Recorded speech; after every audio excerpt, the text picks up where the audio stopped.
Woohoo! I can't believe I just witnessed the unveiling of the first RTS train car.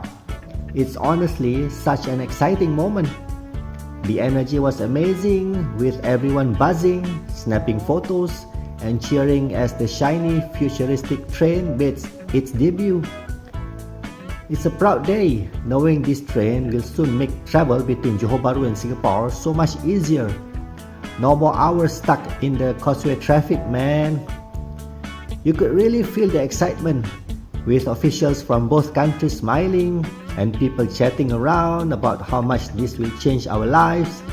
Seeing the train, I'm amazed by how spacious it is.